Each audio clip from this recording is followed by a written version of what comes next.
Hey guys, today we're going to look at a chess war I played against Dr. 1000 IQ.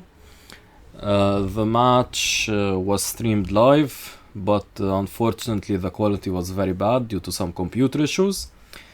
And I was going to analyze the games anyway, but this analysis will serve as a look into the match as well, since I won't upload the Twitch VOD to YouTube because it's such poor quality. Okay, so we started out with the Scandinavian. Now, Dr. 1000 IQ, want to mention something about this match.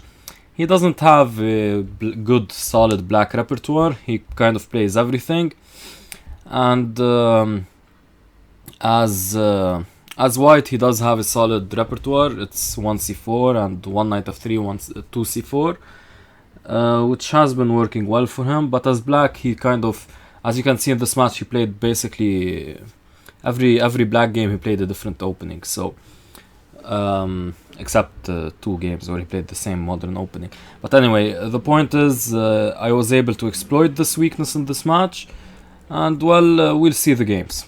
Okay, so we started out with the Scandinavian, the normal variation. He retreated, queen d8. This has been gaining a bit of popularity recently. Knight f3, knight f6, d4, standard moves. Now e6 is a bit of a weird move. I annotated this as a dubious move, of course, because the light squared bishop in the Scandinavian belongs on f5 or g4, preferably f5, if you're talking about like very good theory, in my opinion. But here he just decides to block the light squared bishop. So this kind of ends up like a bad version of the Caro-Kann. Okay. But it's not lost or anything. It's still very, very playable for black. Of course, white has a decent edge.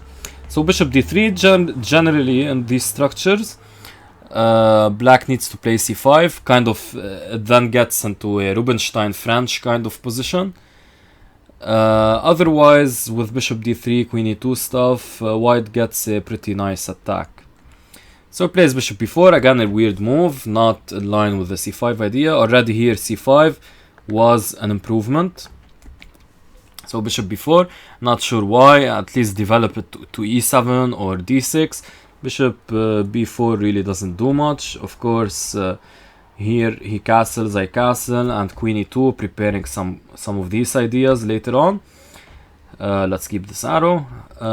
And now he goes for knight b d7. Yeah, already black's setup is questionable, and with bishop g5 I'm able to exploit this setup further, creating a pin. Probably even his best bet would be to retreat bishop e7, but he decides to capture. And now, with this unopposed dark squared bishop, this position is completely lost for black. Well, maybe a bit too far. I'm being a bit of an extremist here, but it's very bad. It's very, very bad. I get an attack for free. And after b6, again, a slow move. Why not c5 immediately? Okay, I get you want to develop your light squared bishop, but after here, knight e5, a very strong move, preparing f4 and these ideas, shifting the rook, as well as f5. h6 doesn't really do much, I just retreat. And queen e8, yet another strange move. He does get out of these ideas with knight c6. And he does get out of the pin, but after f4, white has a huge edge. So he goes bishop b7, and here apparently rook a e1, preparing f5 was much stronger.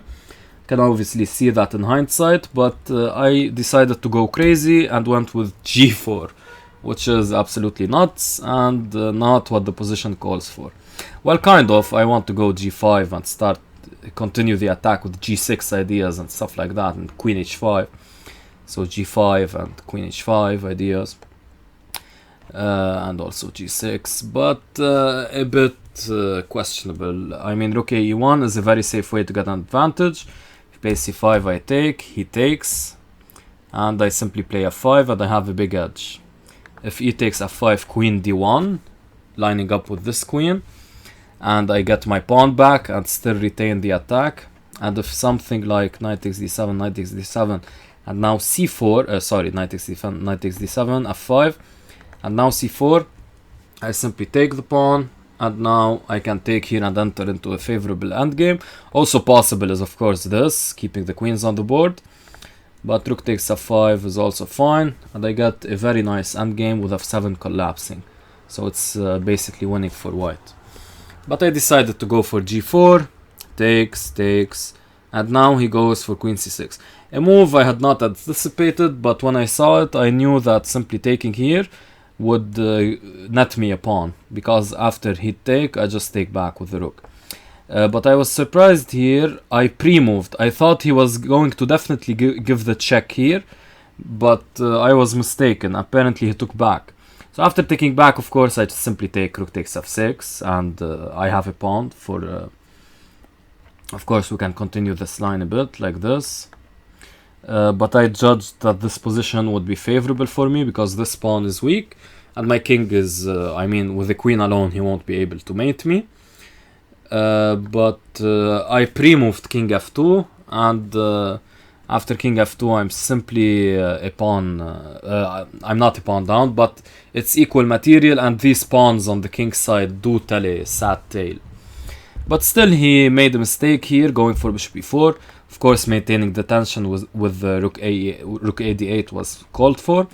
Bishop e4, I simply play bishop d3, and now I'm the one who's controlling the position because I get rid of the doubled pawns.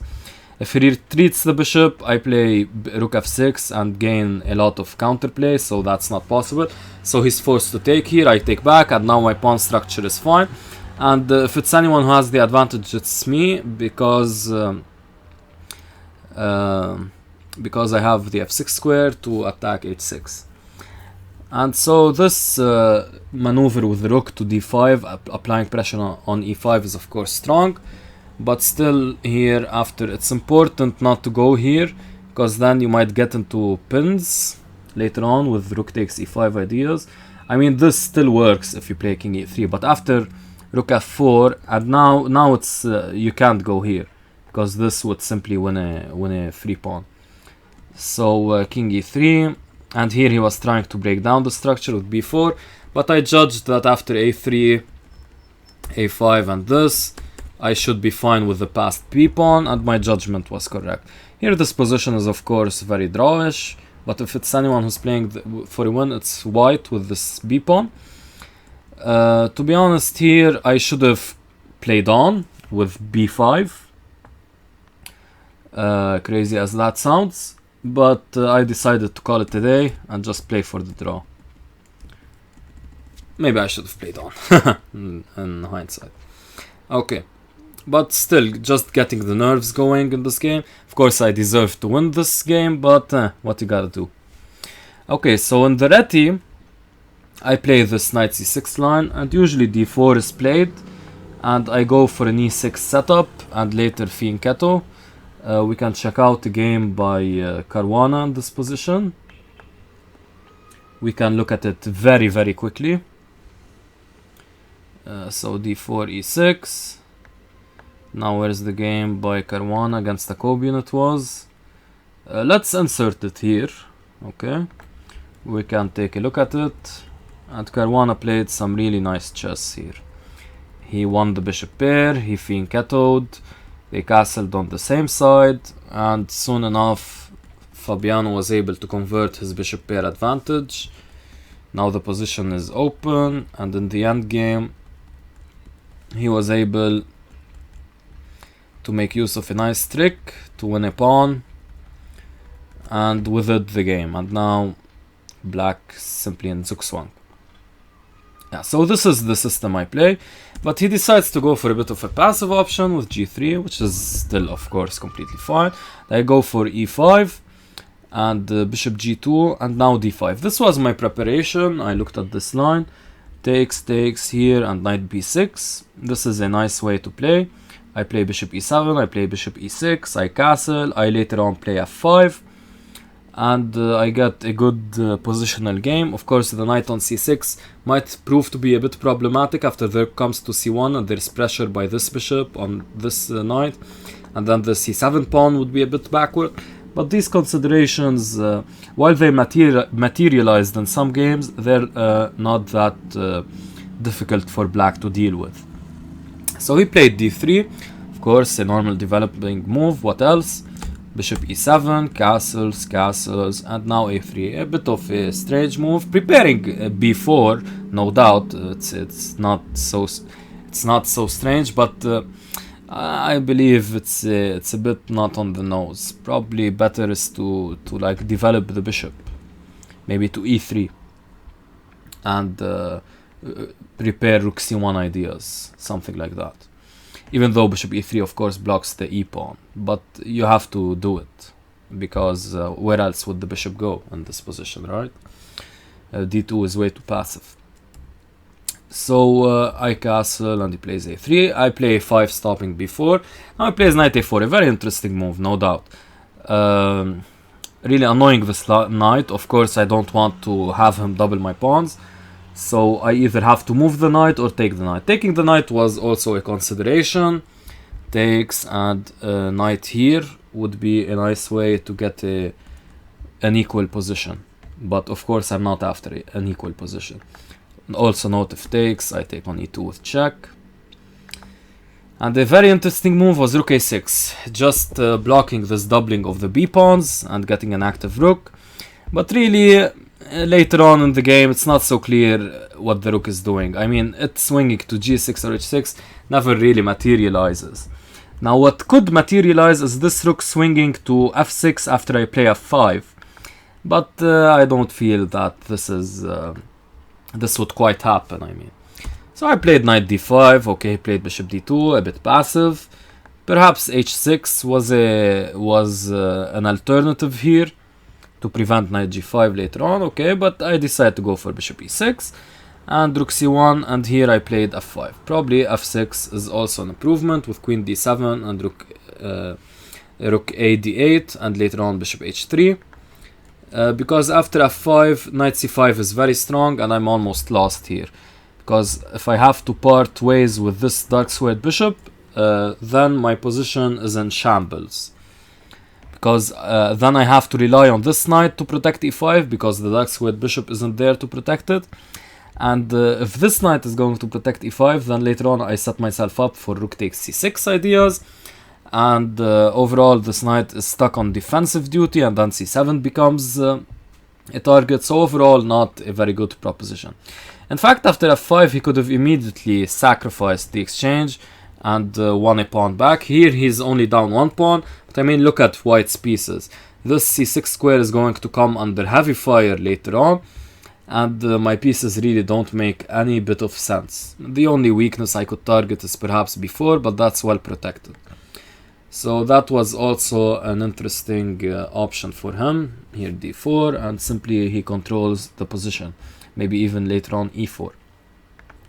But after f5 he decided to repeat with knight c3. I went back to b6, and now he went to b5. Of course, if you really wanted to repeat, he could have played knight a4, but I would have deviated, maybe taking on a4. Okay, but he played knight b5. And here a4 was a very strong move, preparing bishop b3. After bishop b3, it's difficult to find squares for this rook where it could double from. So doubling on the c file is not possible, would then not be possible, and that would create a lot of problems for white in terms of actively controlling the c file. So something like rook c3, I just go e4 and enjoy a very nice space advantage, with bishop f6 coming later on. Of course, it's important after rook c3 not to play bishop b3, because that only encourages the exchange sacrifice. And here again, white gets a pawn for the exchange. But look at his pieces, look at the bishop pair, it's quite good. An unclear position. So knight d5, he went back, knight c3. After knight d5, though, I have to mention that e4 is a very strong option. Usually in these structures, you want to prevent black from playing e4, and you want, if possible, to play it yourself. So, of course, e4 would be a big space gainer for black and allow this bishop to come to life. So playing e4 by white here was a very important consideration.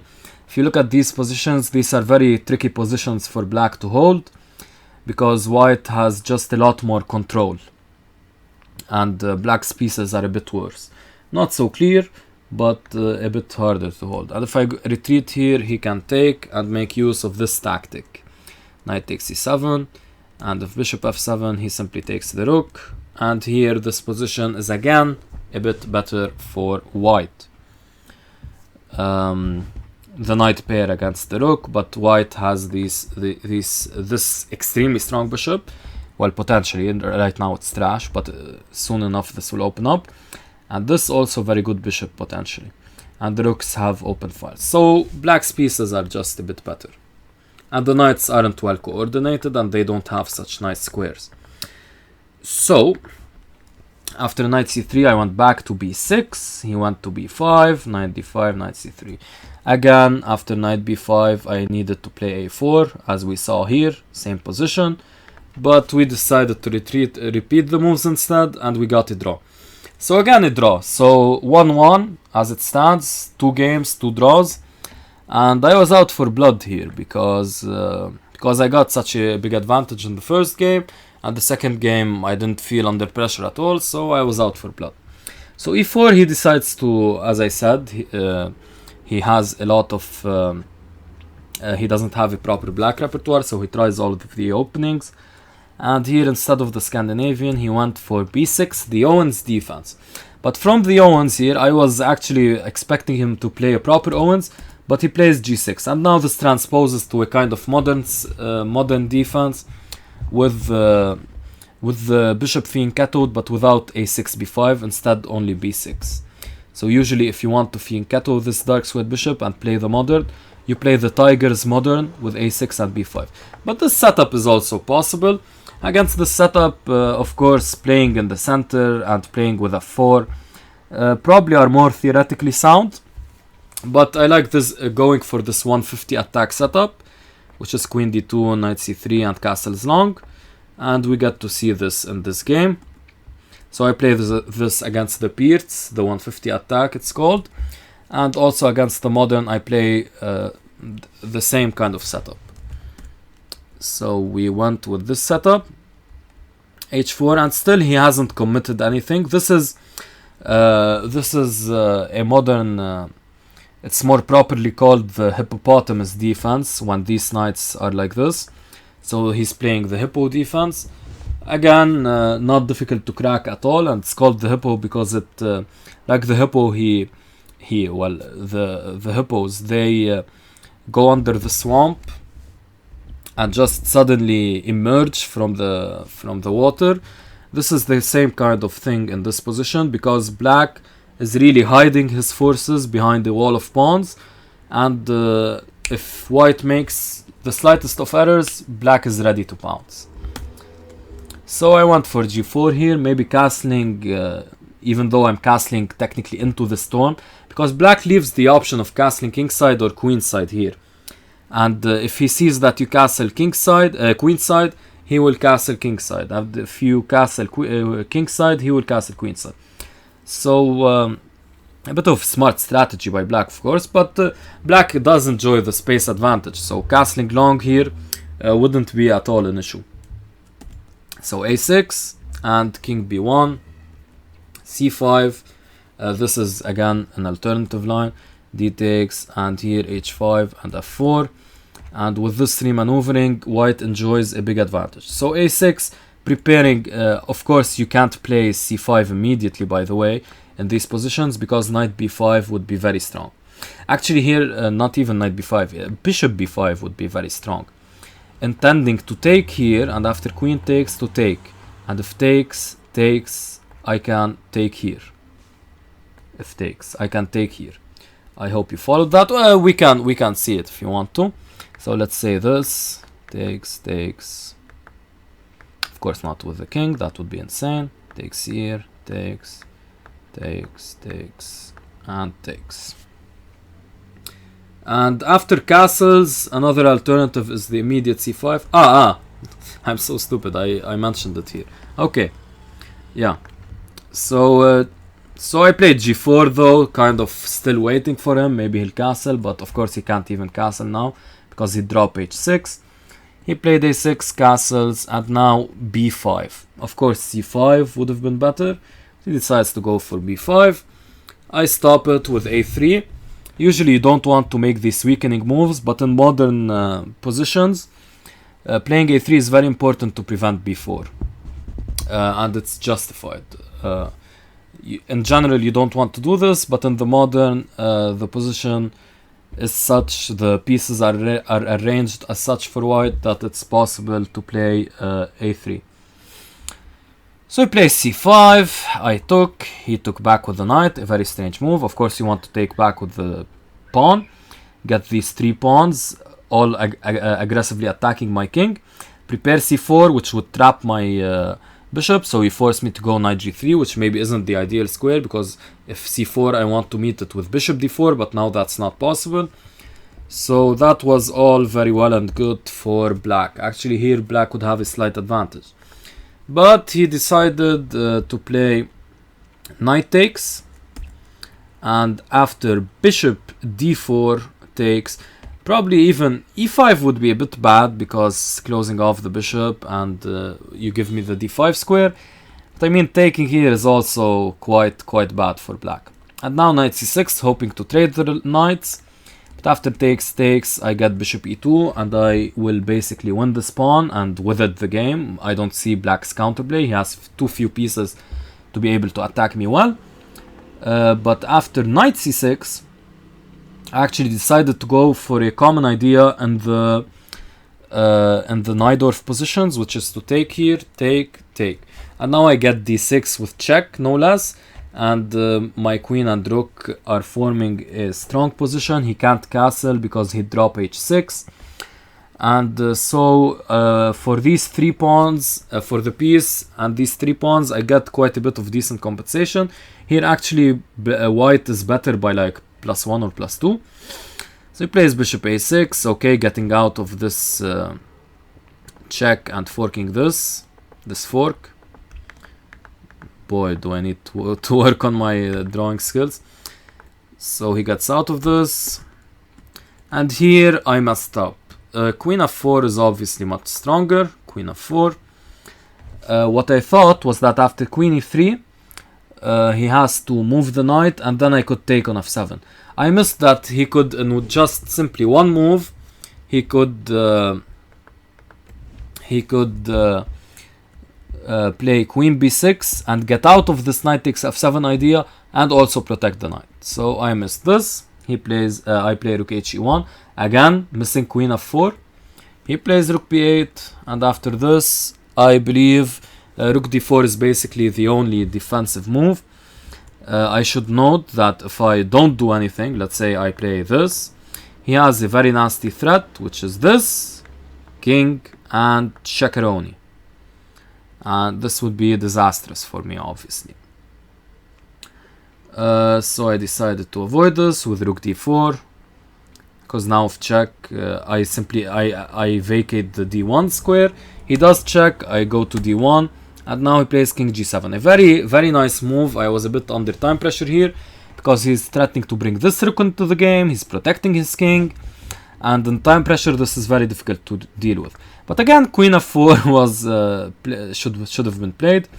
After, let's say, a check, he can do this and get a draw.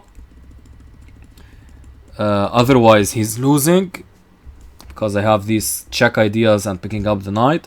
And don't forget, I'm a piece up in this position. I'm equal on pieces, but I have the much better pieces. I control the dark squares, and I'm a pawn up. After queen f4, something like f6 wouldn't be possible because of the brilliant knight f5 check, opening up the square for the queen. King g8, queen c7 would have been played, and this would allow the check here and attacking the knight at the same time. So if he has to retreat, I take, and here white is simply winning. So all of this didn't happen. I unfortunately went for rook e2, just not seeing anything under time pressure, because I want to vacate the e1 square and run toward the king side. But actually this did seem to work out here, surprisingly, because in this position here, after rook e2, instead of taking with his bishop, which I have no idea why I didn't do. Maybe he wanted to retain the pressure with the bishop on a6, but I just went out of it. He played this, a bit annoying, of course. I should have, of course, played to d5 as well. I don't know why I didn't do that. Attacking both of these pawns, these pieces. I didn't do that though. I went back, and here finally queen b6 is another strange move. He should have captured here. I'm not sure why he didn't do that again. He went queen b6, and now finally I'm able to free this rook, and now I'm simply winning here. He goes knight e6, I go king f2. Perhaps trading was better, but I was under severe time pressure, and here under severe time pressure I just go for the flag. We both had like 10 seconds.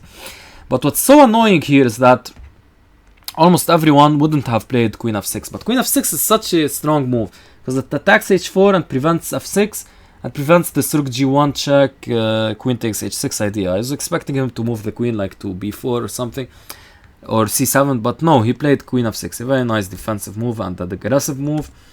And here I simply jettisoned the pawn. Rook g4 should have been played, maintaining the pawn, but under time pressure I just jettisoned the pawn.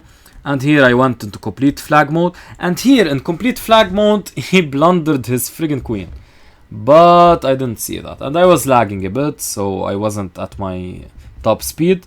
But even still, here I was doing decently. I mean, if I played the king here, I might have had a chance to flag him, but unfortunately that wasn't to be. He played here, and now with this check, unfortunately, like here he didn't see that he could take because he was pre-moving. But after this check, I can't block with the rook here. So after king e1, bishop takes d3, I simply lost, and I resigned the game here. He won on time.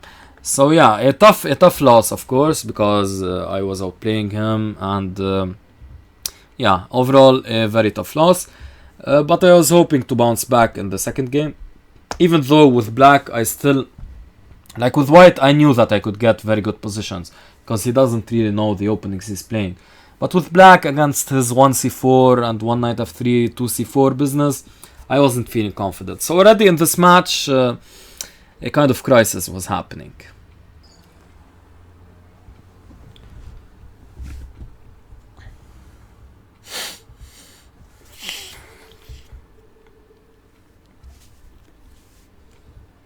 So game 4, he went for knight f3, and here I decided to mix it up and play the Dutch. The Dutch, yes sir. A bit inspired by the match Dr. 1000 IQ played against Joe, which you can check out on my YouTube channel here, and of course on Twitch also. I believe the VOD is still up. So I played the Dutch. He goes for g3, g6. This is a kind of Leningrad Dutch with d6, castles, and already e3 is a bit questionable. He should just go for d4 and enter normal lines. Here he doesn't even go for d4, so he allows me to play e5, and this is now a bit better for black.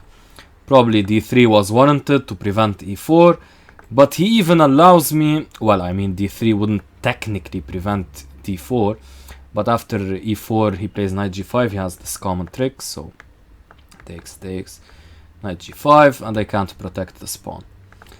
So he plays d4 here, and he allows e4, and this structure is simply very bad for white, because his bishop is hemmed in, and this bishop also doesn't find any useful squares. So he goes knight d2, I play c6, preempting d5. So a3, I play d5, preparing d5 and preempting his d5.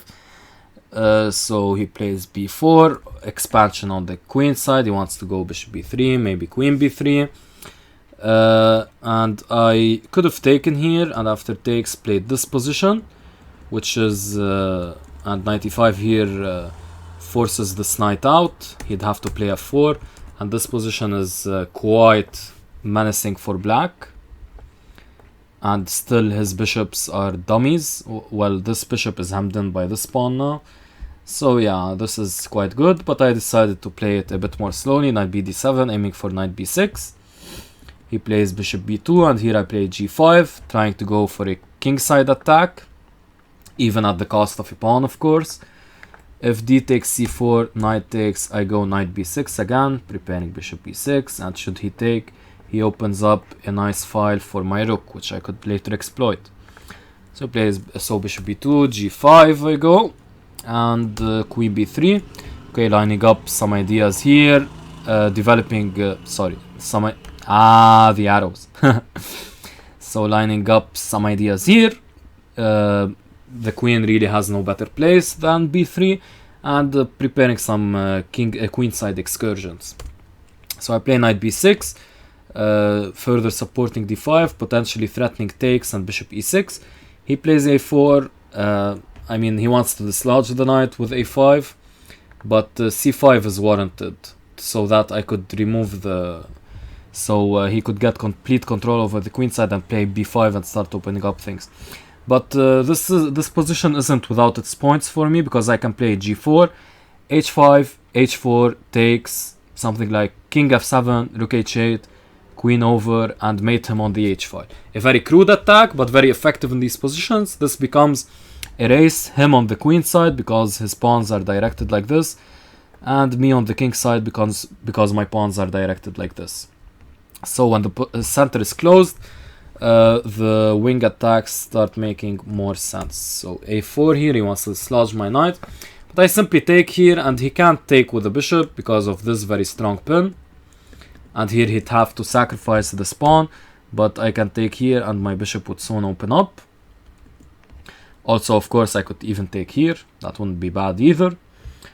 Queen c2 he plays after taking here because he can't take back with the knight. So queen c2, he's down a pawn now. And I don't try to maintain this pawn, I want to trade it. I want to trade this pawn for this pawn, and this is what happens in the game. But maybe my decision isn't so great. Maybe maintaining the pawn with bishop e6 here instead of knight b d5, maintaining the pawn a bit here made more sense. And then I would be able to... Oops, I went to the end of the game and kind of spoiled it. We were here. So takes... So here, if he dislodges my knight... So bishop e6 protects this pawn. So if he dislodges my knight, I of course don't go to d7, which would be very meek. And sooner or later he'd be able to pick up c4 anyway. I can't further support it unless I go queen e8, queen f7. But the point isn't to maintain this pawn. The point is to use this pawn to annoy white enough that I gain another positional advantage. So after knight b d5, this is exactly it. Takes, takes. And now I get a superior version of the game because my bishop is lined up with his queen. So I can go knight d3 here and attack b2. While in the game, what happened is that after queen b3, now my king is lined up with his queen, not my bishop. So I'm the one who's in the pin. So if I go something like knight d3, he plays knight b6 check and wins the exchange. So I can't do that. While in the other line, I could do that. Because, again, my bishop is here. So I go knight b d5 here after he pins me with his queen, avoiding the pin. He goes knight e5, a very nice aggressive post for the knight. It does annoy a bit because later on this f7 square might be weak. And after bishop here, rook e8, I can't play king b7 because of this deadly move.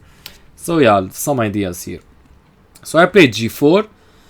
Wanting to play h5, h4 takes, and these kind of ideas. So basically the kingside attack we were talking about. He goes queen b6 was also an alternative to g4, just aiming for the queen trade, and if he takes, I take back with the queen, get the open a file, and otherwise this queen is applying some pressure to this queen and this bishop. But g4 is a nice move. Bishop a3, I simply play here. Bishop a3 does get the bishop active though, so it's a good move. Rook b1. And h5 going with my plan of h4. Again, queen b6 was an alternative, but after queen a2, it's not as strong as the previous queen b6 on move 18 here. So rook a b1, h5, I continue with my plan, he takes, I take back, and now knight g6. Of course I don't take with the... Sorry about that again. Of course here I don't take back with the c pawn because that would open up the c file for him.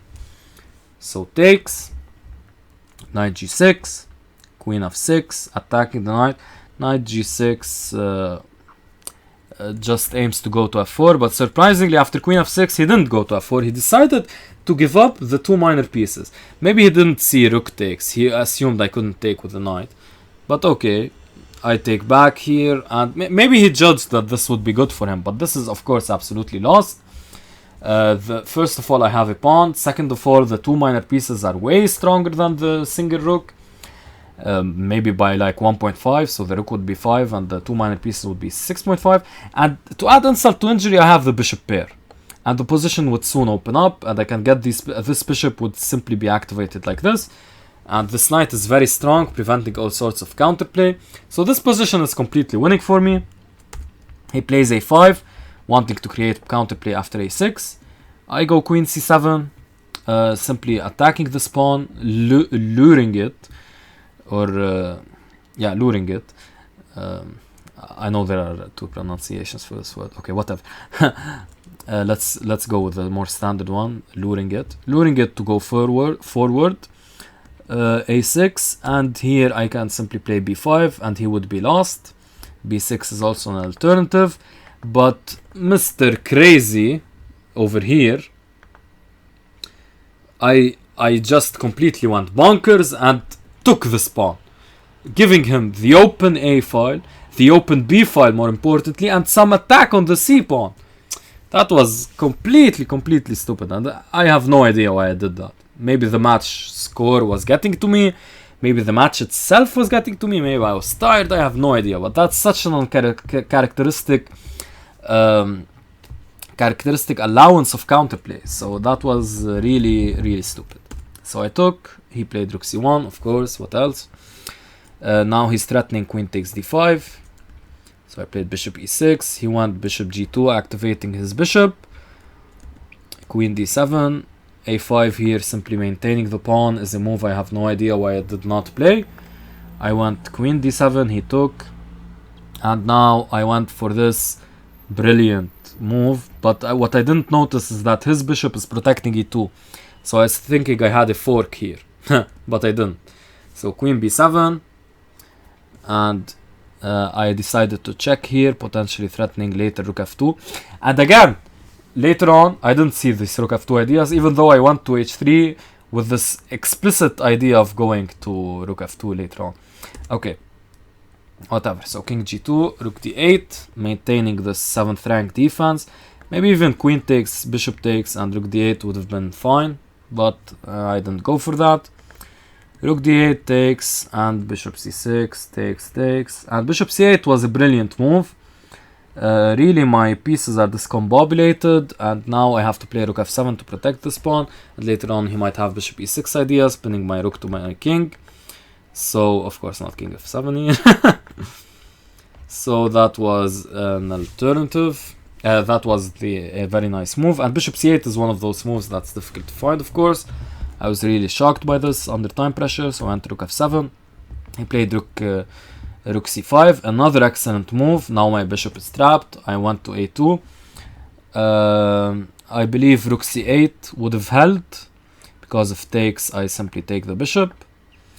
But I decided to play bishop a2, even though I knew that rook b2 would win. Now I played bishop f8,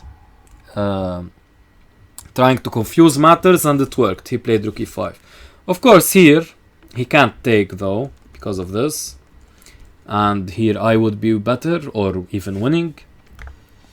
But instead, after bishop f8, he could simply go rook c2. And how am I defending this? I'd have to go to d5. And here, I believe the move is to simply play this. And I'm in a world of hurt here. But he played rook e5, and I was able to escape a bit after rook c7. He of course took the pawn, but I retreated here, protecting h5 from bishop g6. And this position isn't completely clear. So I played king g7, knowing that his intention was to bring the rook here, and then king f6. So I saw all of this plan, and I went for this, bishop b6, and now d5 is a losing move. because he has to move the bishop, and then I take here, and his king and rook are lined up. So I'm still winning, and in fact here I reach a1 position, but there was a lot of lag, and I was not able to convert this in time. So I ended up stalemating, but I had like 0.2 seconds, so the stalemate didn't matter. I was going to draw this anyway, because of the time and the lag. I was lagging something fierce. I would have converted this had there been normal internet, but I was losing a lot of time per move. So the match is still in his favor, 2.5, 1.5, and by this point, of course, I was getting quite frustrated. So play e4 again, g6, d4, and again we enter this hippopotamus setup. Exactly the same setup as in game, what was it, game 1? Game 3. So game 5 is exactly, I can even show it like this. This is game 3. I went g4 here but didn't castle. Here I castled. Yeah, and here it's the exact same setup. So we can show it like this. The exact same setup. Game 3 and game 5. Ah, okay. I thought it was the same setup. Actually, in this game, I got in bishop d3. So yeah, I'm kind of a tempo up here. Okay. So where were we? Here. Okay. So the bishop wasn't not a tempo up. I mean, I used this tempo here to play knight f4, but you get my point. It's unclear. Probably I prefer this setup with the bishop being on f1 because it's more flexible. Ah, by the way, yeah. Here he started from the... Ah, that's right. He started from the modern move order, so I didn't need to develop the bishop here. But when he started from the Owens move order, I had to develop the bishop here because what if he were to play a normal Owens defense? Yeah. So that's the reason bishop d3 wasn't inserted here. So a bit of an improvement over game 3, to be honest, but okay. And here I found an interesting idea after b5 to maybe play b5, play knight b6, queen d7 and castle long. So not keeping the king in the center. Maybe that was an option. After b5 I go d5, and of course e6 is terribly weak, so he has to play e5, and this position is entirely in my favor. Knight fe2 is also a possibility, aiming for knight g3 and later on h5, which would force g5 and later knight f5. So that would have been another possibility, but I went knight d3. Also, I should note that instead of e5 there was b4, which would have been superior. Knight c2 takes, and now something like knight e5, or even knight takes, e takes, and knight b6. This would be slightly better for white due to the tactics, due to this bad king, due to knight f4, due to these ideas. But if you were to play knight e5, here this position would still be around equal. Probably white's best bet is to simply bank the pawn, but that's not without a whole load of counterplay. So d5 I played. He went e5, closing down the position, knight d3 and c6. Of course, with knight d3, my idea is always to play knight b4. I, of course, needed to take that, but the engine says that knight b4 is also fine, because after c5 I can go knight c6. Which is a bit crazy, because, of course, if he takes, I takes like this. I can go here, and I would be attacking this guy. Also, this guy is hanging, this guy would be under pressure. So that would have been good. And after something like queen c7, I can simply go h5, g5, take here, and play knight e2, aiming for f5. But that's a bit of a computer-esque variation, so I simply took. In principle, I want to open up the position. And he took back with the bishop. Another strange decision, allowing knight b4. But maybe after knight takes c6, he didn't like that my knight would come here, and that's I couldn't fault him for that decision. But that would have been better than what he did. Here knight d4 is possible, and then I have to play bishop g2 to protect f3. If king b1 giving up this wouldn't be good for me. So I have to play bishop g2 to protect it. And in this position, maybe I can maneuver this knight to c2 and later on something like this, or play b4, play c4 maybe. There are a lot of ideas for white. Black doesn't really have much of an attack. This bishop is buried, and his kingside isn't like such a clear... it's not so clear how he defends the kingside for him, because I have a lot of pressure like this, so he can't castle long. So this position would be quite advantageous for me, of course, but much better than bishop takes c6, which almost loses immediately after knight c6. So now I have this, and I have this coming. So I played queen a5, but simply after a3. Now, of course, I could have played this, which would have greatly annoyed, or even knight takes here, and this, attacking these two pieces, would have been good. But I decided to play a3 so that he doesn't... wow, that was a loud car horn. So I decided to play a3 to avoid these ideas with like queen takes a2 later, but that was really lazy and silly of me. I should have played queen takes d6 or knight takes c6. So he castles, still the tactics work after queen takes d6. Now I'm attacking this guy and this guy, it's a fork. He goes knight b6, I take the knight for free. He plays bishop f8, maybe potentially creating counterplay here, but he immediately resigns after playing bishop f8, because he sees that after queen takes e5, I would have way too many threats. And actually my intention during the game was not queen e5, but even queen f6, also a fork with the same ideas. So I leveled the score, quite a dominant victory. He really had no chances. I really destroyed his setup, and here I was beginning to feel confident. But still, black games, even though I liked the position I got out of the Dutch, I didn't have computer analysis to support my theory. So I thought like what he did here was maybe a bit fine for him, even though I know that this structure would be quite good for me. So I kind of trusted him a bit and said I wouldn't repeat the Dutch. So I wanted to go back to the line I played in game 2, which is this this line with d5 and knight b6. So I said I should probably go back to this line. So game 6, we enter into knight f3 again, knight f6. And now he deviates and plays b3. Why exactly? I have no clue.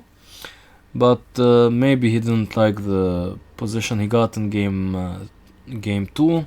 He didn't want to draw, I don't know. So plays b3, I play e5, bishop b2, and now I play e4. And this position can be reached also from the Nimzo Larsen after b3, e5, bishop b2, knight c6, c4, knight f6, knight f3, and now e4. So this would be the same position. Knight d4 and now bishop e7. Here the same thing happened and he went knight g5. Not quite accurate, knight d4 is much more preferable, and here I would probably play bishop e7. Bishop c5 is also an interesting sideline, but after knight f5, putting pressure on g7, castles e3 and d5. White, sorry, I'm going over this a bit too quickly. So e3, d5, takes, and now knight b4, aiming to recapture the pawn and threaten the d3 square. So white retreats, attacking the e4 pawn, and this position should be relatively equal, perhaps a bit better for black. But instead he plays knight g5, and this is not so accurate, so I play d5, opening up the center, takes, attacking the knight, h4, protecting the knight and lining up these knight c3 ideas. And here I play bishop f5, so after knight c3 I can retreat to d7. But probably better was to play queen f5, and after, let's say, queen c2 or knight c3, I just go bishop c7, and then play knight b4, attacking the queen, queen b1, maintaining pressure on e4. And after e3, these tactics work out for me. Note that if he takes, I simply take back with the bishop, and I'm threatening this fork. So this is what should happen though. And here I take on f2, and I'm simply a pawn to the good, and also with an excellent position. This bishop is way misplaced, so queen f5 would have been a better move, but I went for bishop f5, and after knight c3 I simply went to a5. Of course my plan was to go to d7, but I somehow didn't go for that. Still decent. Queen a5. He went g4, removing the defender of this pawn, but I'm not sure this trade of g for e, while usually it's a good idea to trade the flank pawn for a central pawn. In this position, this does weaken his king and only serves to help me develop my pieces. So after knight takes g4 takes and long castles, we can see that this king is in dire straits. So he goes bishop h3, lining up these f3 ideas. So I play king b8, intending to meet f3 with this very nice move, knight e3. Note that there are no tricks with sacrificing the queen, because I take the queen with check. So I plays queen c1, better probably than queen b1, which would get lined up with this bishop.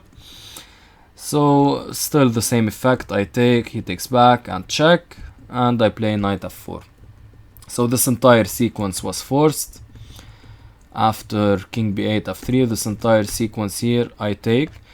If he decides to take here, I just retreat my bishop, and he has these doubled pawns, and I get these kind of pins going. So he has to take, and then this check, and then I come back here, also attacking the rook with tempo, and this would be quite good for me, and this is quite good for me. Here knight b4. Computer mentions an interesting alternative, which is f5, dislodging the knight. After it moves, I play knight d4, attacking e2, threatening to take. So the threat here would be to take. So let's say he does, I don't know, let's say this move. I take here, and should he take, there's this check, forking these two pieces. So after king f1, I would play rook here, attacking the pawn, and with this I play queen a6 check, and the d3 square will soon collapse.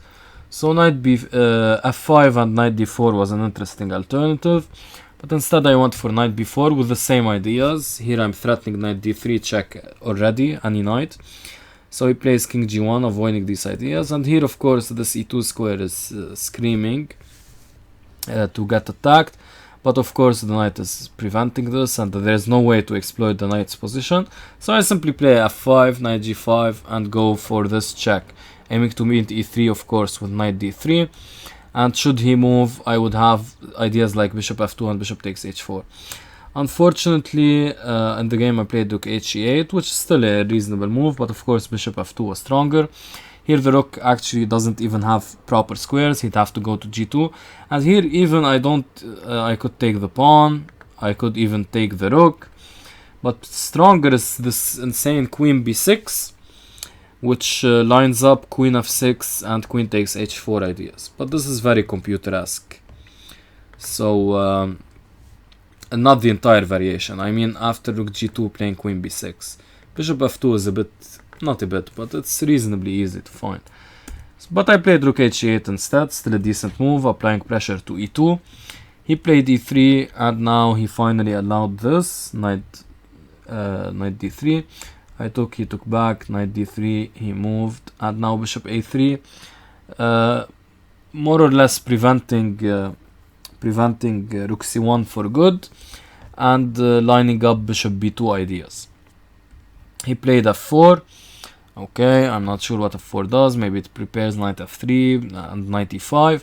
He needs to play a move, but already I'm thinking of sacrifices on f4 with bishop d6 and stuff like that. So I went back with knight b4, just gaining a bit of time, and hoping for him to fall into this little trick. Actually, now that I think about it, queen b1 should have been played. Queen b, yeah, now that I think about it, there was no way to stop it, yeah. So he had to go queen d1, first move, and here I play this, making use of the spin, so he'd have to, after bishop b2, if he went rook b1, I would take. So he had to go to c1, whereupon I took the exchange, and here I played knight d3. Of course, simply taking the pawn would have been much better. But okay, I decided to play knight d3. He went here, and I went back, just tickling a bit, and now queen d4, lining up these kind of sacrifices. So he played knight f3, and now knight d3, queen c3, and I'm just slow rolling it, protecting my pawns, seeing what he'll do, because here he was in severe time pressure, while I had a very large lead on the clock. So he played this, and finally after this I decided it was high time to sacrifice the exchange. Probably here I should have even sacrificed the exchange, but I didn't like this kind of deal. That wouldn't have been too good. Also, even queen takes would have been decent. So I went for knight e1 first, attacking the queen, and now the sacrifice. And here this doesn't work due to f4 check and taking. And I'm completely winning. I missed a checkmate here. A simple checkmate in 2. I went for the endgame instead. And here he ran out of time, and he should resign anyway. So a pretty nice game. But already b3 in the opening is strange, and he didn't repeat this opening experiment. Now in game 7, I have to say this is one of my favorite games. This is the favorite game of the match, and one of my favorite games overall, to be honest, in my entire chess career. Well, probably, yeah, it's up there. It's very nice. Of course, I play the Smith-Morra Gambit. He finally opens up with c5, trying to test me in the Morra Gambit. Here he goes for the line, this line, and the... Okay, so he goes for a queenside fianchetto. These are standard Morra moves. You always play bishop c4, he goes b5, and he goes bishop b7. This is called in Esserman's book, Into the Deep. It's chapter 4 if you want to check it out. Here after castles, after d6, I know that the move is knight g5, already lining up these kind of sacrifices. Against b4, you play knight d5 and sacrifice the knight, which is a very good and interesting idea found by Esserman. So knight g5, knight f6, and I go for f4. Apparently here already e5 was pretty strong, because after takes there's this typical trick with the fork incoming, but I didn't see... knight f6 isn't a good move. I didn't see it in... I haven't seen it. I don't know even if it's in Esserman's book. I should check that out. But anyway, he played knight f6, and I went for f4, intending to meet h6 with, you guessed it, a piece sacrifice. Alternatively, I could have sacked the piece like this. This would have also been good. The idea is just simply to cut off this king. It can't castle here, and it can't castle here. So a very interesting idea. I instead went for knight takes f7, and now f5, aiming to regain this pawn. He went king e7, probably bishop e7, and intending to castle by hand, or just escape to g8 was better, and simply developing a piece. So now if I take with the bishop, he goes back to e8 at least. But he decided to play king e7, trying to flee the scene quicker, but now this bishop becomes hemmed in. And actually in this game it becomes relevant that the bishop is hemmed in. So I play bishop takes e6, winning this, taking this pawn. Probably f takes was a better move, intending to meet this with this. This with this, very nice commentary. Intending, yeah, to meet b4 with knight d5. I would play... Okay, I revealed what happened now. Of course, obviously, as though if it's one of my favorite games, I wouldn't have lost, right? Imagine that, having a loss as one of your favorite games. So yeah, here b4, already I want to play knight d5 check anyway. So, I mean here, after f takes e6, I already want to play knight d5 check and open up these kind of ideas. So b4 simply helps me to play that, and now in this position I simply have a lot of pressure, and I will come with these ideas, and this position is almost, well, it is lost for black. Instead I played the inferior bishop takes e6, but I had an idea in mind, which was that after knight c6, Note that after b4 and check, taking here would be quite good for white, aiming to win this rook and aiming to check on e6 should the knight capture. But instead he played knight c6, and now I went for bishop f4. I want to play knight d5. He went knight e5, blocking this bishop's scope. And finally I played this, and here that was my idea. Not taking with the bishop, rather taking with the pawn and getting this kind of structure, which is extremely annoying to break down. And my next moves would be this and check. And maybe f6 and maybe queen f7 check after I take here.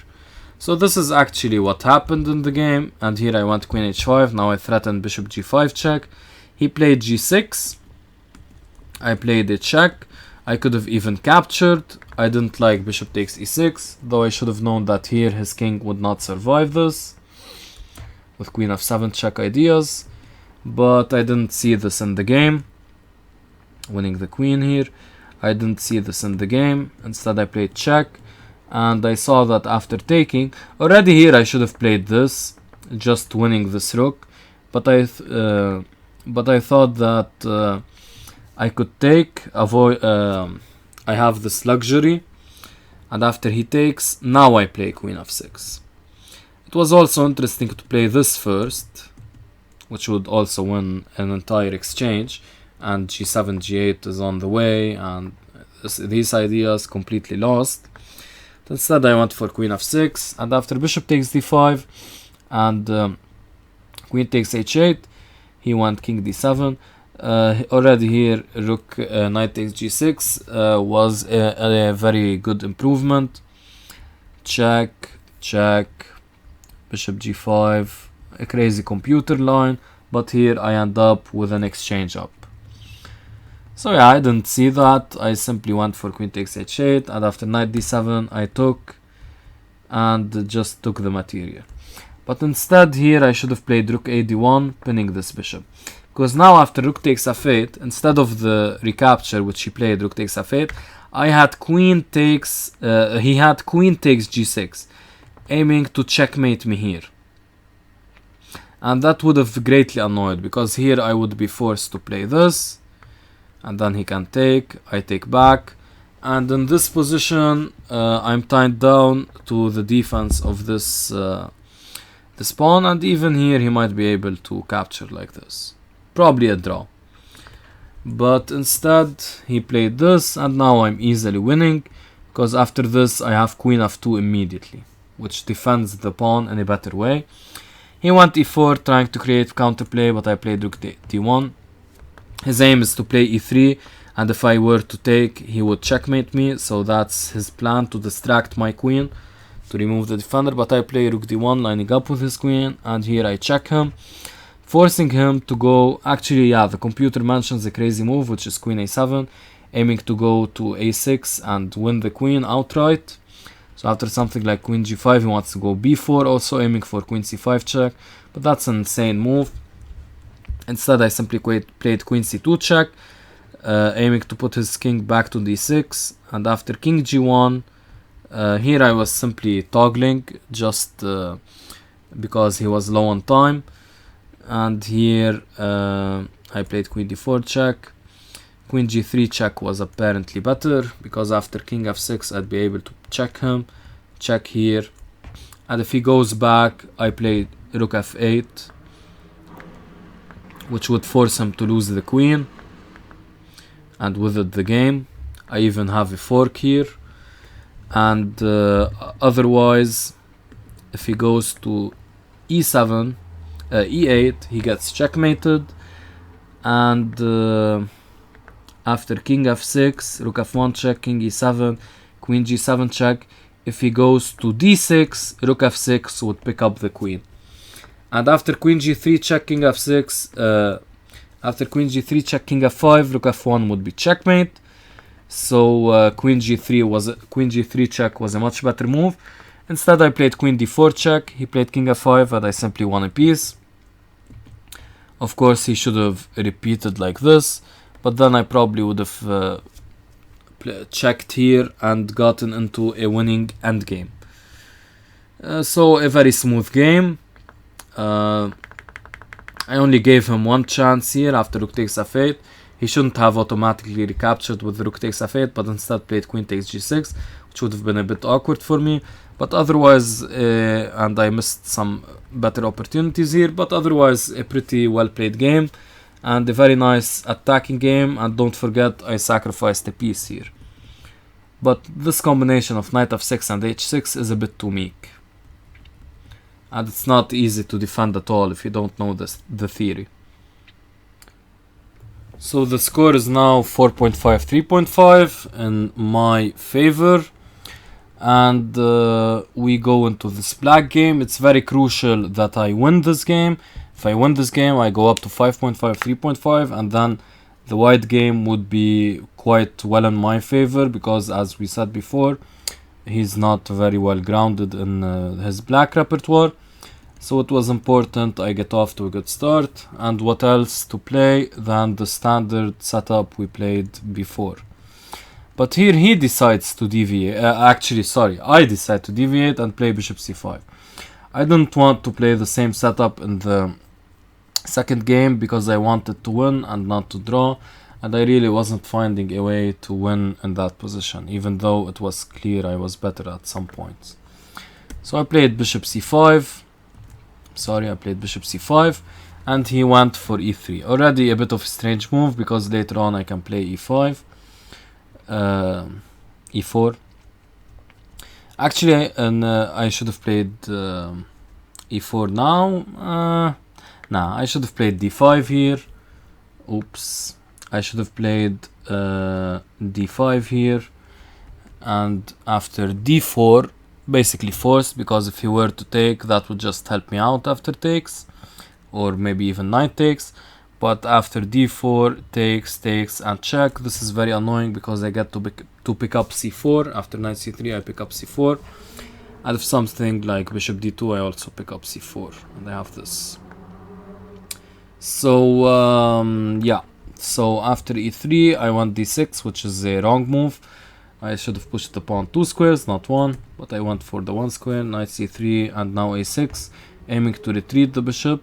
But already here, bishop f5 was equalizing, controlling these very nice light squares, preventing ideas like e4. d3 would be prevented in the short term because of this.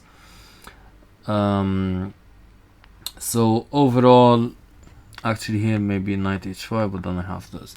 So yeah, so instead of a6, the routine move, which would keep the bishop pair, bishop f5 was a much better option, controlling the light squares. So we went for d4. I retreated with bishop a7.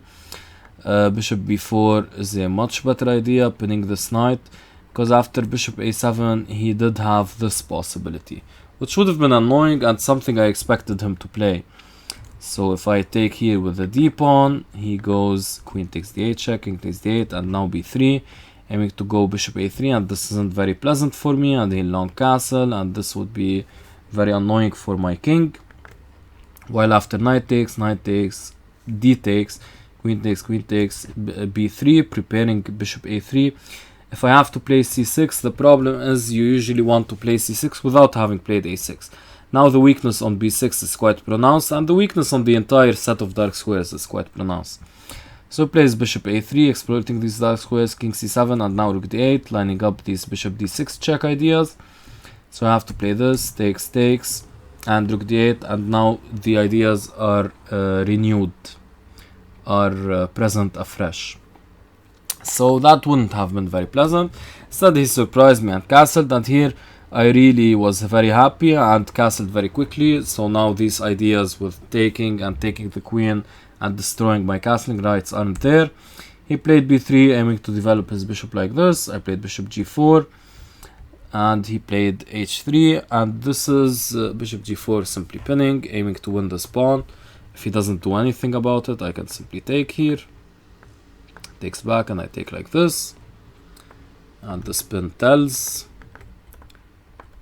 So he played h3, and I took here, aiming to meet taking here with taking here. And these pawns would be doubled. This pawn would probably be lost, but this pawn would also probably be lost. Instead he took with the e-pawn, I retreated, and he played g4. Probably better was to take, getting rid of the bishop pair, but also winning a pawn. And after taking here, queen takes f3 is an alternative, but I would take with the bishop, and he would play queen d3, applying pressure, aiming to go for bishop takes c6 and queen takes d4. What is it? Bishop takes c6 and queen takes d4. That would have been an alternative, but if he takes with the bishop, I take back with my bishop. If he takes here, I take here, and the series of exchanges favors me. Of course, he can't keep doing this, because then I would emerge a piece up. This bishop would simply retreat, and I would be a piece up. So he would play bishop b2. So after bishop takes f3, I would take. So here, instead of me playing bishop h5, I should have played bishop takes f3. He would have taken back, and I would have played bishop takes d4, bishop b2, and bishop e5. And this position is about equal. I'm a pawn up, but he has the bishop pair and a very strong bishop pair on these diagonals, and his rooks have quite a bit of freedom, and my pieces are a bit discombobulated and don't really have that many good squares. Okay. But instead I played bishop h5, aiming to preserve the bishop pair. Probably not the smartest idea. He played g4, bishop g6, bishop g5, and here I'm starting to struggle a little bit. Maybe rook e8 here was warranted. There's no reason to play h6. But already this knight d5 idea, pinning this knight, is very annoying. So I regret not having taken this knight on f3. So I played h6, he went back, and now knight b4, aiming to aiming to prevent knight d5, and aiming to meet a3 with knight d3. Not quite a clever idea, but it's what I had in mind, because here he would simply play knight d5, and now I can't retreat here. So my whole idea would be quite stupid. But instead he did allow me to retreat to f4, and here mission accomplished. But now he attacked my knight, and I should have I didn't like the fact that I had to go to e6, which would allow knight d5, and this is what happened in the game. Instead I should have used the tempo to take back and play c6, stopping knight d5. I didn't really appreciate how strong knight d5 would be, so I played knight e6. He went knight d5, and I played king h7, because the threat here, of course, let's say I do a nothing move. This isn't a nothing move, but the threat, of course, is to take, and after I'm forced to take back here, he would take here, and my position would be destroyed. So I played king h7 to protect the h6 pawn. By the way, instead of king h7, knight e4 is apparently a possibility. He can't take on d8, because I would simply take here, and remember I'm taking this with check, so he can't, let's say, play this, because I would take this with check. And I would take this, and this position would be quite good for me. So instead, after knight e4, he would have to play something like queen b4, and here the position remains about equal. I could consider c6, no, not c6, sorry. I need to remove the queen. I would play something like this, or maybe even f6 is possible, but no need. Just play this and block this bishop from hitting my queen. Instead, I want king h7 instead of the far superior knight e4. I want king h7. He took, I took back, and these pawns are very bad. He went d5. Not sure he really needed to, but okay, he decided to remove the tension. I would have played a rook to the e file probably. Okay, and he allowed my knight to get to this square, and now knight d4 was a strong move in my opinion. Well, if only the computer didn't show some crazy tactic here. So the computer wants to play a crazy tactic here. Maybe you can find it. It's f5. Insane. The problem I have here is that, like, what is white threatening? Let's say I play this. He's threatening to play f4, and the only square my knight could go to is this. And after he plays this move, let's say, well, this bishop c5 wasn't quite a good example. Let's consider another move to illustrate the threat even better. Let's say bishop b6. He goes f4. I play knight e4. He goes queen e3, attacking this knight. So my knight would have to retreat. It would go to c5, let's say, and now f5 would trap the bishop. So instead, I played queen e7, aiming to go for these kind of ideas, but that doesn't work because after rook a e1, I am simply lost. I tried queen d7 here, would be met by f4 and then later f5. That wouldn't have worked out. I tried here knight e4, but after taking and f3, I can't really exploit this. I tried queen e5 trying to exploit this, but after takes, he now protects this, which I did not see, so I had to resign. So the tactic here was that actually here black has an advantage, a very slight one, basically it's a draw, but black has the crazy move f5. After, let's say, bishop takes g5, what's the point of f5? The point is to take on h3 with check and then take on h4. A very well, it's possible to find f5 if you're aware of this motif, but not so easy over the board. So bishop takes g5, queen takes, and this position would be about equal, probably a bit better for black. While if we take a look after f5, g takes f5, aiming to trap the bishop, I would take and take here. And now, yes, I'm a piece down, but I'm going probably to win this pack. And if he like removes the knight, I would have tremendous pressure on f2 because my bishop, queen, and rook are attacking. And also this pawn, this piece is hanging. So taking here would not be possible. So after f5, let's say bishop takes g5 and takes. So that's the line. But unfortunately, I did not see that, and I ended up losing the game. Unfortunately here, this bishop c5 and d6 shouldn't be repeated. Well, actually, I did get a decent position out of this, but probably something more enterprising should be played. So I enter game 9, and we're tied 4.5, 4.5, which is pretty insane and very annoying. But I knew that the white game would turn things around. So let's see how it went.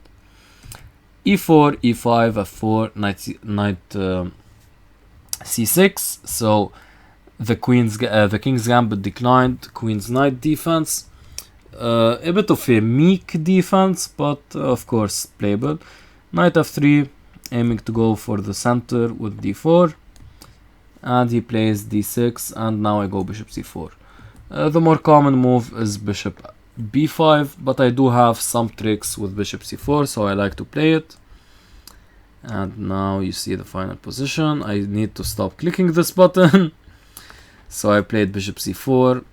He played knight f6, attacking my e4 pawn. I played knight c3, even though I know that even though I know that d3 is a better move, but for some reason I decided to play knight c3.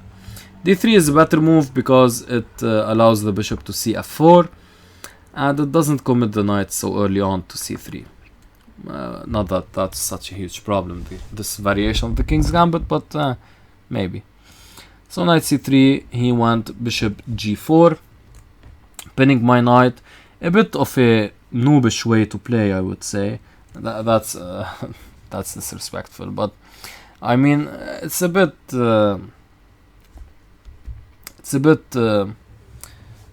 like of a trite way to playing this bishop g4 stuff, just pinning the knight. There are far better tries for black.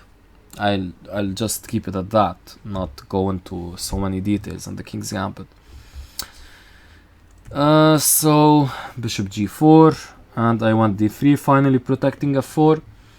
Instead of bishop g4, he had one of the good moves for black. It's to take here and go for this familiar trick, After I retreat, he takes. And this would be slightly better for black, probably just equal. But this was, of course, a better way to play than bishop g4. Bishop g4 simply pins the knight, but I mean, the real point of this, let's play normal moves. Okay, let's say you do get knight d4 in. The point is that this structure is actually pretty good for white. This open g file gets used quite well, so I'm able to attack this with this open file. So not a good idea. So this opening line with bishop g4 against the king's gambit, not such a great idea. So bishop g4, I played d3. Perhaps an alternative was bishop b5, moving the bishop twice, maybe admitting that bishop c4 is a mistake, that he should go bishop 5. No, not really. And here after takes, I would get the center with d4, also threatening d5, winning this piece. It wouldn't exactly be winning because he does have these a6, b5 ideas, but you get the point. Quite annoying. So a6 already takes, and I take here. And here, yes, I'm down the bishop pair. I don't have the bishop pair, but this bishop will find it difficult to get out of this pawn chain. If ever d5, I simply push past, and I do get a strong attack on these squares, and later on this and this and this. Kind of a Grand Prix style attack. So after e takes, I would play d4. Also worth mentioning is that the immediate a6 is met by takes, h3. And now here I'm not even down the bishop pair, but I also have a very good attack, and his bishop is hemmed in. So he played bishop g4, I went for d3, not bishop b5, and here he played bishop e7. Let's take a look at something like knight d4. After knight d4, I would simply take here, take back. What else? Let's say taking here, I would simply take, and now I'm attacking two pieces. So knight d4, he took, I could take with the pawn, takes back, and now this brilliant check, aiming to fork with knight takes e5 check, and knight takes g4. A familiar trick. Takes, takes, and this would be pretty good for white. Well, decent. h5 is probably the best move. After queen takes g4, note that something like knight takes c2 check is met with king d2. And if you take the knight, there's queen e6 mate, so making use of this king position. And if you retreat, I go rook f1, and there's a lot of pressure on this, these light squares. So that's what happens after knight takes c2 check. After queen takes g4 and knight takes c2 check.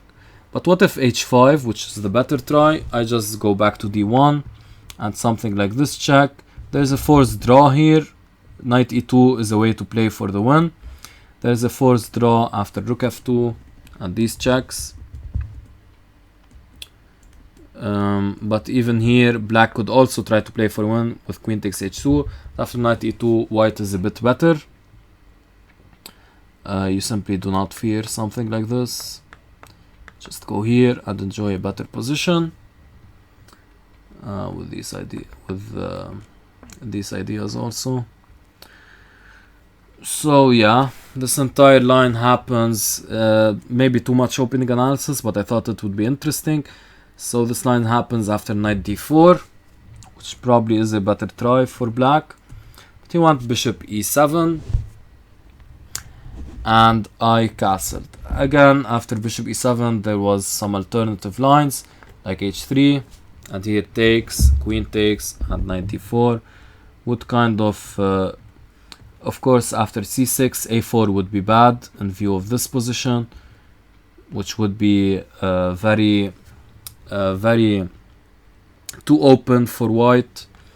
So black would be able to later break with d5 and open up the position, and white wouldn't be having such a good time. And after e takes f4, bishop takes f4, there's d5 as well. And this position would be open. Queen b6 attacks this and stops castling. After castles, knight e2, bishop d6, and the rooks are coming, and this is coming. So white is completely lost. After rook b1 castles, the computer even wants to play castles, just jettisoning this pawn for white. But obviously just losing a pawn isn't such a great idea. And here even after king h1 there might be even stuff like knight e3.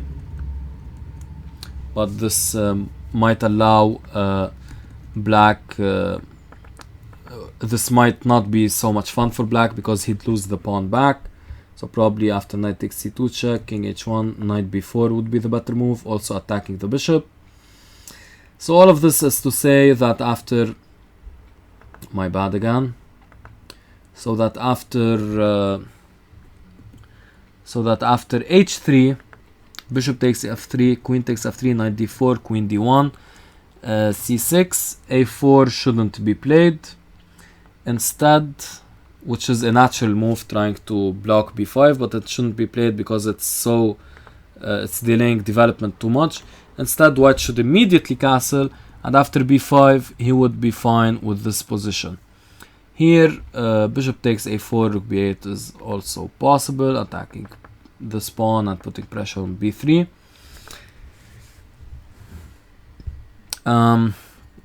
This position would be about equal. White does have this open f file, but he has also very weak pawns, and black might be able to break with d5 later on. So h3 was an interesting alternative for me. Instead I castled immediately. He played knight a5, I went bishop b3. F takes here would have also worked because of bishop takes, queen takes. And now if he takes like this, also note that knight takes c4 wouldn't work because I would take f6 and I would be attacking two pieces, so he'd have to lose one, so he'd be down a piece. So after knight a5, I should have taken f takes e5, and if bishop takes f3, queen takes f3. And if he recaptures, the same trick also applies here, and again two pieces are attacked. So queen takes f3, d takes e5, and I simply retreat. And this position is quite good for me because I have this knight e2, knight g3, knight f5 maneuver, where I would be able to exploit this f5 square, attacking e7, attacking g7, and the bishop from c1 would come to g5, also attacking this defender of the king. So that would be quite good for me. Instead I went bishop b3 immediately, a bit of a mistake. He took, I took back, and now he castled. Now my plan was to go queen e1, queen g3, and start an attack like this, maybe knight h4, knight f5, taking, bishop g5, bishop h6, these kind of ideas. So king h1 first, preventing these diagonal tricks. c6, he wants to play d5 and break in the center, very principled chess he's playing. I went queen e1, going for the attack, and now knight h4. Queen c7 strikes me as a bit odd. I mean, if you want to play d5, why not play it now? Maybe taking first, then play d5, something like this. Doesn't seem too shabby. Instead he went queen c7, a bit of a strange decision. I should have taken. Queen c7 doesn't fall in line with the d5 idea, so I should have taken, which was prepared by c6. So I should have taken, and if he takes back, I should play queen g3. And again, this knight e2, knight g3, and f5 idea rears its head. But my queen would have to move to a different square, so not so easy for white. Instead, I went for knight h4. He played d5, and I played queen g3. So attacking this bishop and aiming to take here, and then the knight would have to move, and I would be able to win this bishop. So this is actually exactly what happened. He was careless and took on e4 quite quickly, and here I took here, and now if the knight moves, the bishop would be lost. So he took here, and as an intermezzo, I don't have to take here immediately because this endgame would be a bit worse for me. It would be winning. I would be a pawn. I would be a piece up, but he'd have a pawn and some activity for it, and the bishop pair. So instead of doing this, I simply recaptured, and now my threats still stand. If he moves the knight, I win the bishop back. So he played bishop d6, a very strange move indeed. Why not simply go back with the bishop and just give me this position? Again, he gets the bishop pair, a pawn, and look at my pawns. So a very strange decision by him, but bishop d6, I took, attacking his queen now, and now I even take here, and now I can take with this with check, and this game is long gone. Knight f5 is the move the engine recommends. Apparently this is slightly better, but why play like this when I have queen f3, simply attacking f6. And here he even allowed me to take on f6. Why not queen d4, at least trying to prevent these shenanigans on f6. And sorry about that, queen e5 here. Instead he played queen takes b3, winning a pawn, but now bishop h6 is simply checkmate, and he resigned. A very much needed victory. Now we're at 5.5, 4.5, and a very crushing victory as well. 21 moves, and with the king's gambit no less. So still his lack of a black repertoire is really hurting him. Game 10, it was again a black game, and now it was very crucial that I win this, because if I win this 6.5, 4.5, and I know that in the white game I have the much better chances, so I would have basically closed off the match. So knight f3, knight f6, c4, knight c6, and now g3, and we're returning finally to the line we saw in the second game. I want knight b6, d3, bishop e7, castles, and b3, a new move. I played bishop e6, bishop g4, and f6 are certainly alternatives. We won't go too deeply into these. So bishop e6, because in the king's gambit, game 9, I went way too deep in the opening. So bishop b2, he needs to he played b3 because this bishop again doesn't really have these very good squares, if we remember the analysis of game 2. So he played bishop b2, b3, bishop b2, and I went for f5. Very aggressive, aiming to go e4 with bishop f6 ideas. Maybe even something crazy like g4, g5, g4. I don't know, but f5 is very aggressive. The alternative is the more meek and timid f6. And I should note that after f5, this setup with rook c1 and queen d7 can also be played from the f6 setup. And here it's a very equal position. So after f5 and rook c1, this position would be pretty equal. Yes, white has these double pawns, but he has more than enough activity along the c file, pressure on the e5 pawn, and potential to play e4 even, kind of annoy the structure. So white is doing fine. But he instead decided to go for knight b5, reminiscent also of the first game, and opening up this bishop's attack on e5. But I simply defended this, and now I'm lining up my own e4 ideas. So he played d4, a very questionable decision because it allows me to play e4, and now I have a big positional edge. Instead he should have went for knight d2, allowing him to play e4 and preventing my own e4. I'd have to play queen d7, rook c1, and knight d5, and now e4 probably, and white is doing fine. Instead he went d4, and now immediately I play e4, and I get this very nice space.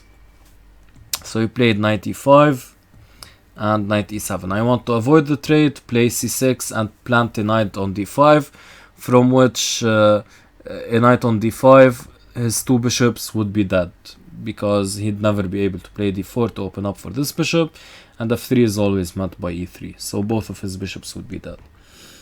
Instead here, knight b4 going for knight d5 is probably a more accurate move order, because after knight e7 I do allow knight a3 with these knight c2, knight c4 ideas.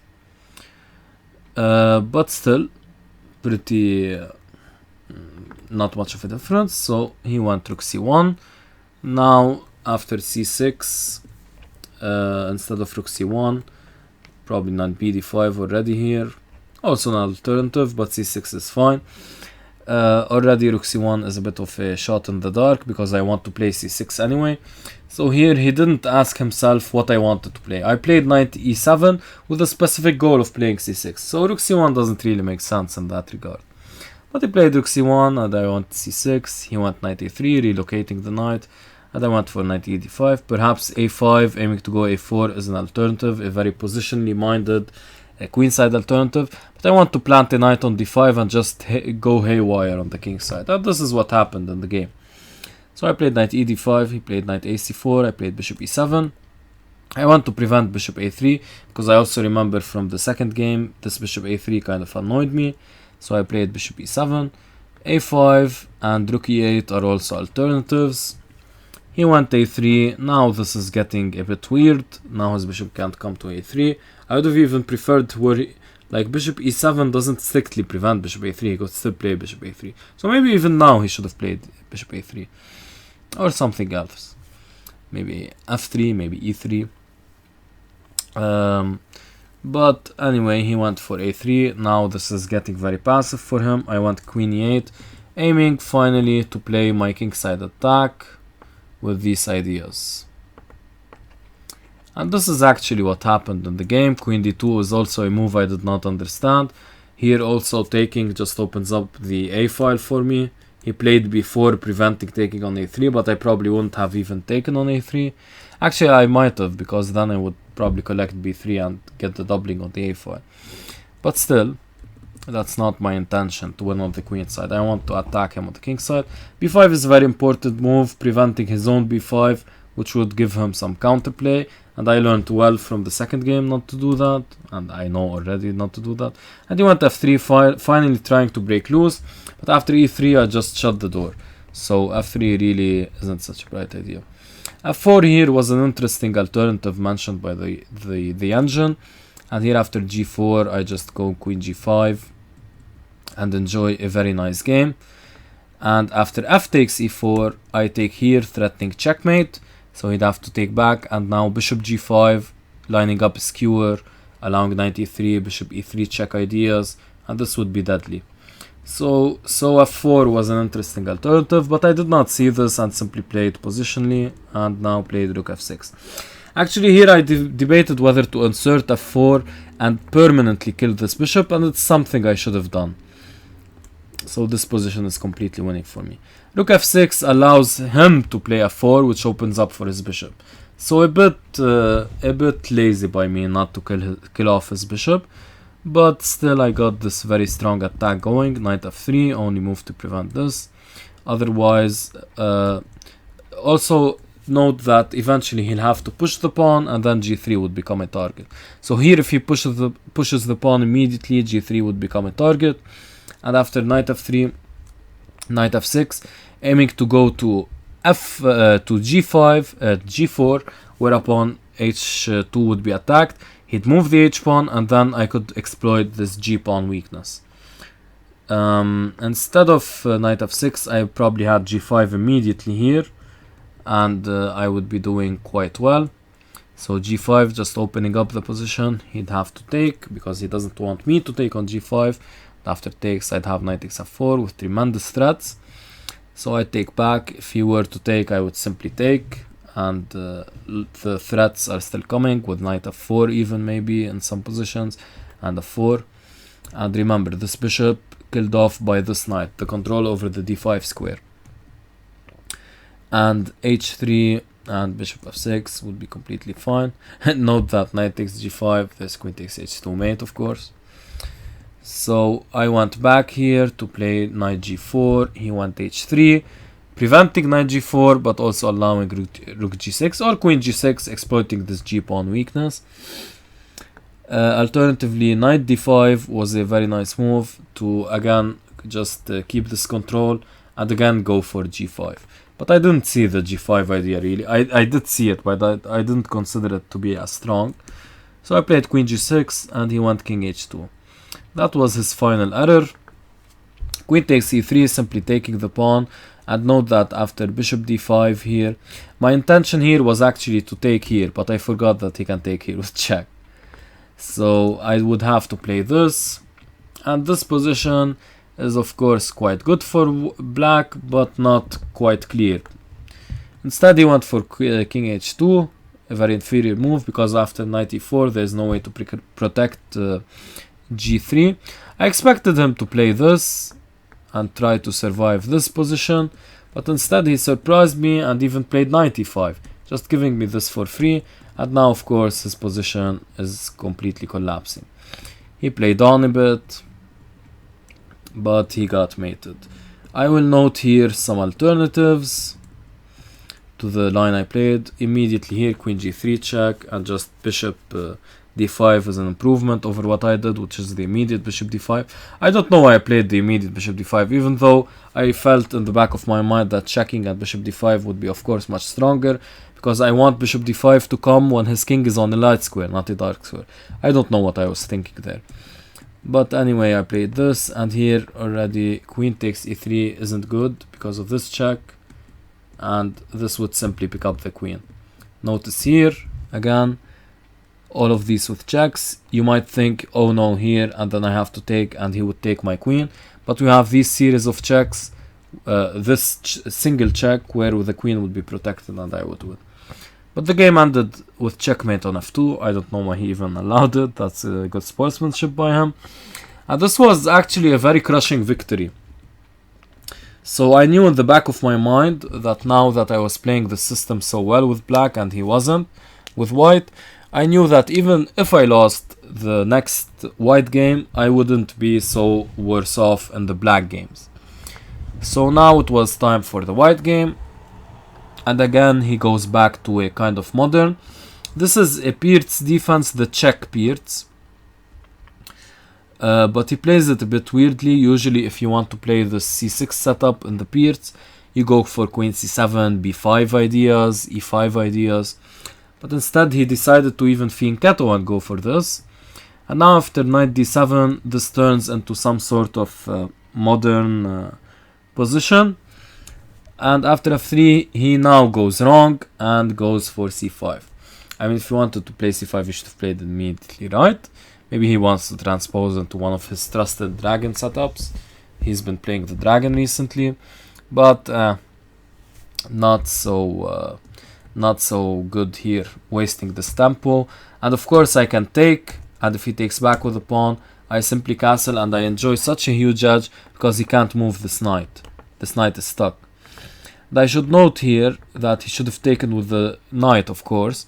Again, this position is quite good for me. I have bishop d4, I can castle. This is a good dragon for me. But it would have been much better than d takes c5. Simply here I castle, and he went b6. Again, allowing these knight b5, knight c7, knight d6 check ideas. I don't know why he did that. a6 simply preventing knight b6 and preparing b5, b5 b4 ideas would have been better. Played b6, bishop c4, attacking this pawn, aiming to do this tactic, whereupon I would win the rook due to a fork. We can show it on the board.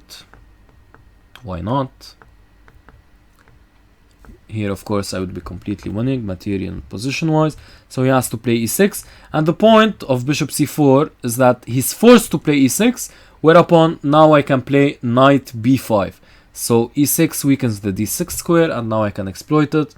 He tries to patch up the d6 square, but I go bishop f4, saying that I want to take this bishop. Of course, of this, I simply... do I take? Yeah, probably I take. He takes back. I take here. If he takes here, I simply enjoy a material up position. I would probably play something very slow like a3 and just develop my pieces, and I'm an exchange up with a very nice position. Instead, he went queen e7, and now I simply pick up the bishop pair. And not only is it the bishop pair, but also this knight being stuck means that I can pin it and soon enough win it.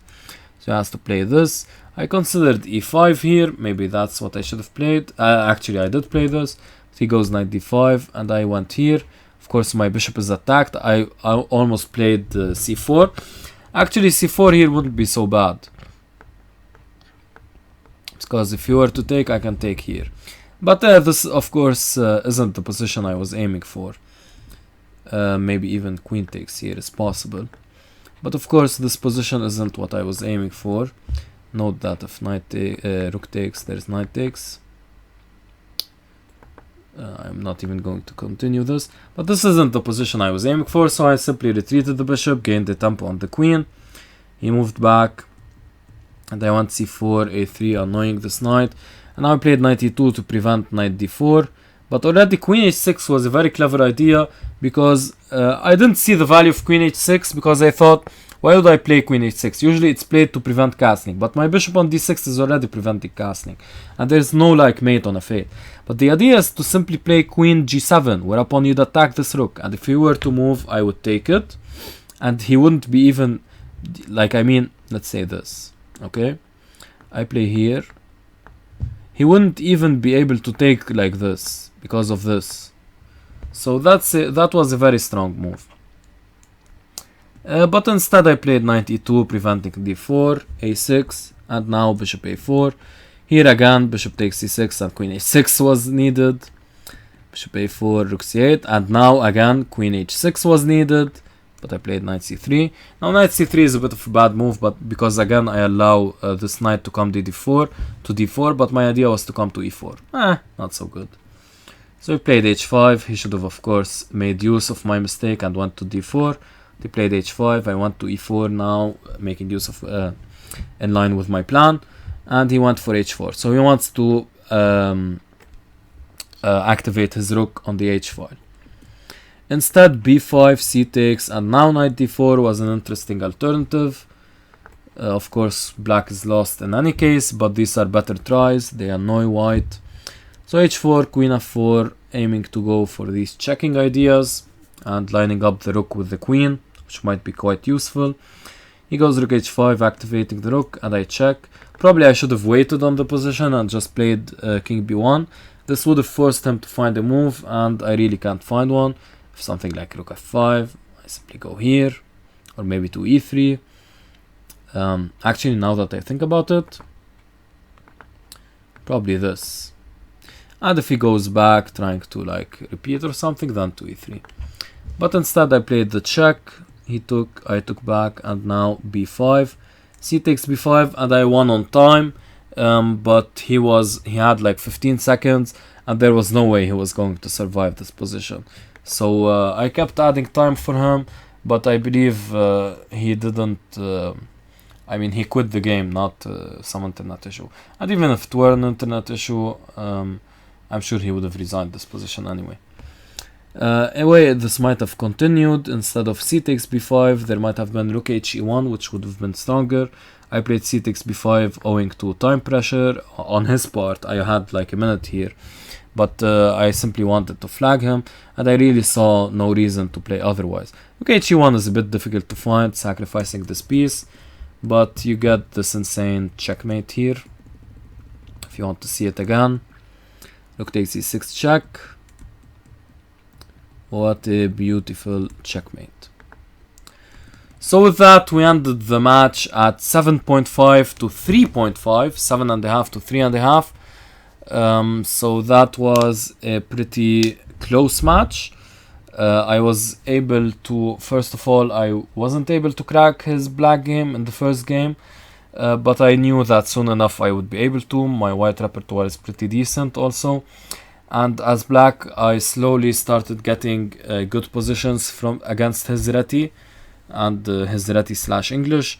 So I was very happy with my performance. And actually I overshot my performance because I increased in rating points. I increased my rating.